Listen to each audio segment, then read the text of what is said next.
Hey friends, Kelli here. Thanks for joining me on my channel again.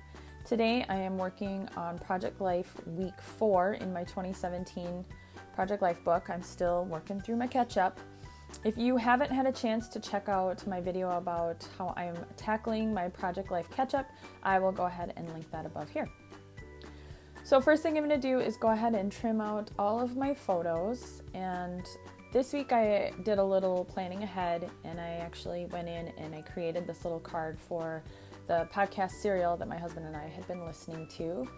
And I also have another one of those little QR codes that links to a video, and I have talked about that in a previous video, and I'll go ahead and link that above as well. This week's supplies are super simple. I'm basically just working with some older Project Life cards that I pulled out of a box kit that I've had just lying around. And I am going to actually build this whole spread with basically just using these Project Life cards. I'm going to cut elements out, I'm going to punch some things, and then the other element I'll use for this week is stamps, and then a few of the epoxy hearts that I have there that you can see up in the corner. So first thing I've done is gone through all of the cards. Now I could have grabbed the whole entire box of cards and had them out on my desk, but I knew that'd be too overwhelming. So I've already gone through and pulled out journaling cards, cards with sentiments, some of the 4x6 cards to work from. Now there's a few times that I will end up going back into my stash to pull out a few more things. Now I have a ton of circle punches, and to make life simple for myself, I've gone ahead and cut them all out on white cardstock and then labeled the dimensions, and I keep those handy so that, for example, like this particular element, I was able to just go ahead and match up the little template that I already have to see which one of my punches I needed to grab.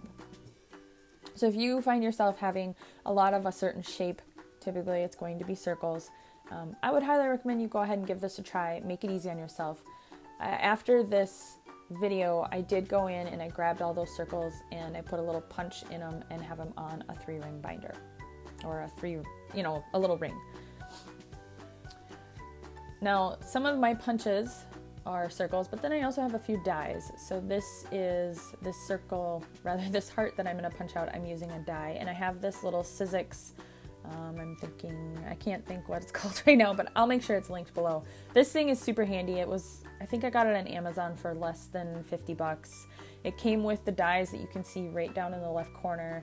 It came with a few dies, hearts, a circle, a tab, or flag, or whatever that thing is, and I think also an embossing folder. And it's just so nice to have, so I can just grab it, pull it on my desk, and use it.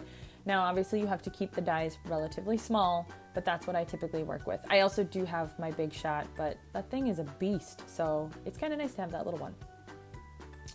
So now you can see I've gone through the cards, and I'm just pulling out sentiments. With this one, I'm going to go ahead and create a little banner, and then I'll go ahead and attach it to this photo of my daughter and my niece at the school carnival when my daughter was a kindergartner.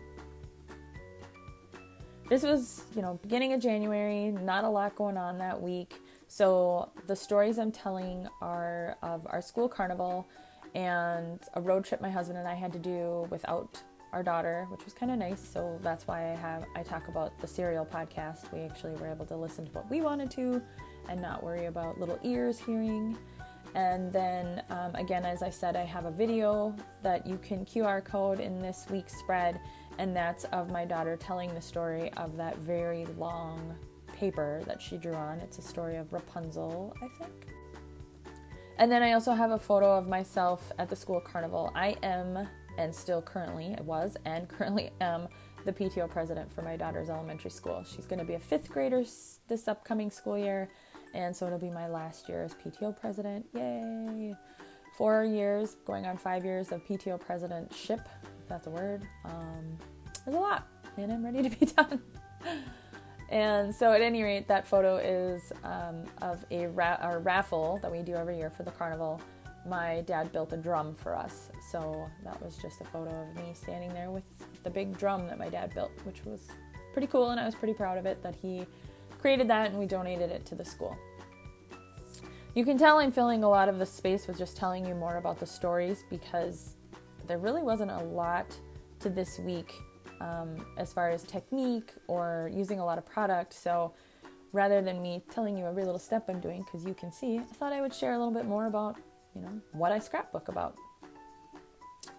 But here we go, back into the process. Again, I'm pulling out those little circles so that I can line them up, and I want to make sure that I don't have any white space around this little element here at the top that says recap, or rather not a lot of white space. So I'm just going to use that little piece and attach it to the top of this other little card as a journaling piece. And circles, kind of hearts and circles, were the theme of this week, and obviously the color, which was easy because it's a kit.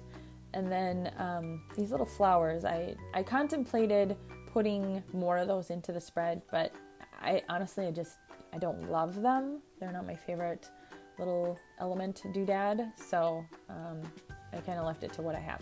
But I did like bringing in the color. Now this little QR code gave me a lot of trouble. I really didn't know what I wanted to do with it, and I thought these little arrows would be cute to point at the photo that it's telling the story about, and then as soon as I get done with that, I look at it and I kind of hate it. So I cut off the tips of the arrows, and now it's framed this QR code with that color, and I really like how that turned out.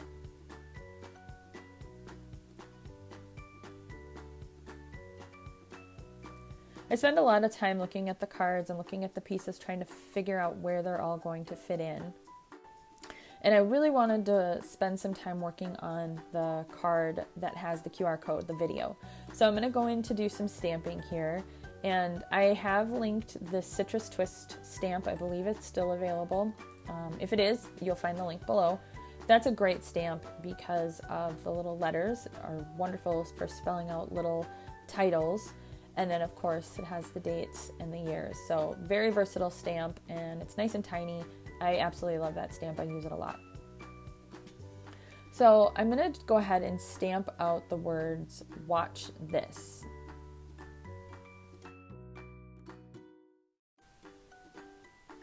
And I sped this up considerably because you don't need to see me stamping, but I am laughing to myself about that ink splatter that you just saw me wipe off my desk, because I cannot believe I don't do that more often. I'm so careless when it comes to ink. I just can't believe I don't ruin things constantly. I've gone in and I've pulled out this arrow. This is from a Felicity Jane stamp set. I'm not sure if that's still available, but if it is, I'll make sure I link that as well. So my idea is that I'm going to put this under the QR code and reference over to the photo that it's telling the story about. Now, before I had started stamping, you saw that I used an adhesive roller to put that down on the paper, and that was actually, I don't do this typically, but I mean, it was kind of a good idea. I have an adhesive roller, or had rather, I've used it up, that with the end of this actual video, that is a removable. So I had put it down on that paper just to keep it from moving, because I knew I was going to be doing so much stamping on it. Washi tape is another great way to use it. I would recommend using a washi tape that doesn't have quite as much stick to it. So I had that little flower card. I flipped it over and saw this sentiment that says, "This is awesome," with the little arrow. And I thought, oh, this is pretty perfect. It's exactly what I wanted to say. And then I've just plopped the "watch this" right down over that "this is awesome" sentiment, because I really liked how the arrow pointed to the QR code. I'm also bringing in the lines.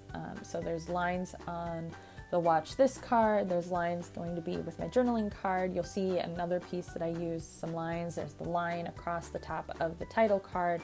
So I kind of liked bringing that in.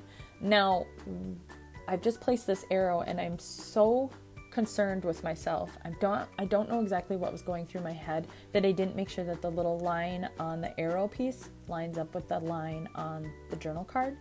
And it bugs me a little bit, but not enough to go back in and fix it.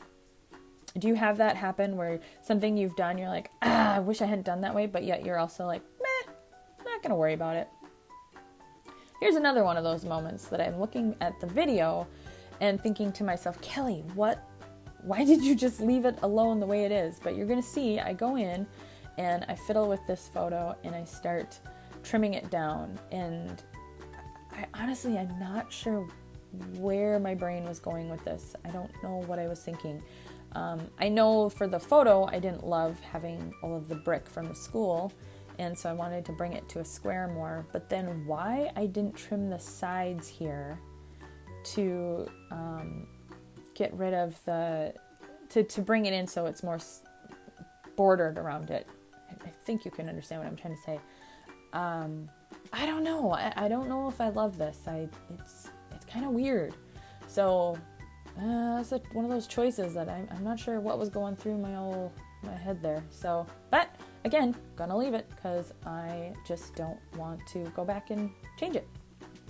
The other thing that I realized when I put the photos into the pockets is that I've come to this point where I have to put some little embellishment on them. There has to be something. So I pull them back out and I go ahead and throw the embellishments on. The other thing I didn't worry about with this spread is keeping the corners the same. Some of them are rounded, obviously, because of the older Project Life cards I'm using. And then my photos are square, and I've decided that does not bother me one bit. I'm going to go ahead and leave them square and rounded. I don't care. Gonna do some simple bullet journaling, my favorite style of journaling. There's nothing on this spread that needs lengthy descriptions, so I've got my journaling down, and then I'm gonna move into my title card. So I had this idea that I wanted it to say week number 4, and I wanted to use a hashtag for the number. And so I thought maybe I could pull out this little piece from the stamp set and make a hashtag, and no, it does not work. So I go ahead and come up with plan B. The other thing I'm doing is I'm going to go ahead and stamp it off onto just a piece of white cardstock because I want to make sure that I have enough space and I'm relatively centered on my title card. So that is why I am going ahead and stamping it onto this cardstock, even though that's not where it's going to live. Now here I'm slowing this down because I wanted to show you something. I wanted to use a little dot, and so this stamp set came with I can't think of what that's called, semicolon? Yes. And so all I did was I took my little scissors and I snipped them apart so that I could get the little period, and now I have a comma, and then I can easily put them back together. So I've said this in previous videos. If you've been following along with me and watching my other videos, I say this over and over. Do not be afraid to cut your stamps. Clear stamps are very, very versatile, and cutting them apart to use, if there's a long sentiment and you want to make that only use part of it, cut the stamp, because you can stick it right back onto its home in the sleeve, and you can use it, put them back together and use it as the full sentiment or the full whatever it is. Don't be afraid to get in there and make them work for you. Okay, so I am getting close to the end of this spread. I'm just going to go ahead and get in my week number 4. And then I thought about coming back in and coloring in the letters and adding in color so it kind of matched the rainbow look of this whole page. But I was too lazy, honestly. I thought about it for a few minutes and then I decided, nah, that's again, too much work. But this stamp set is great for that. If you color something in, especially if you have colored pencils, it's a really fun set to use. And I do believe it's still available, and if that is the case, it will be linked below. So I've gone back to the Citrus Twist stamp set here, and again, like I said, I really love this set because of the tiny little letters, the numbers, there's punctuation, there's the months, the years, although I guess the years will become obsolete in the future. But, well, technically not for me since I'm so far behind. I'll be able to use this for a long time. But I'm going to go ahead and use that to put in my date. And let's see, I think there's one more little element that I might put in here, and that is about it. So I'll just go ahead and, yeah, here it is. I throw in one more epoxy heart. That gives me the 3 on the page, which honestly at the time I probably wasn't thinking that, but looking at it now, I like that I threw the 3 together. So here is the spread in its entirety, and this was fun to work with. It was nice to have limited supplies on my desk to work with, to make it easy on myself, to just use the Project Life cards and cut them apart to make them work with the sentiments and the elements on the page. So once again, friends, thank you so much for watching my video and for coming along on this ride with me. If you like this video, I would love for you to give it a thumbs up. If you haven't already, please subscribe to my channel, and then finally hit that little bell so you're getting notifications when new videos are posted. Thanks for watching, and I'll see you next time.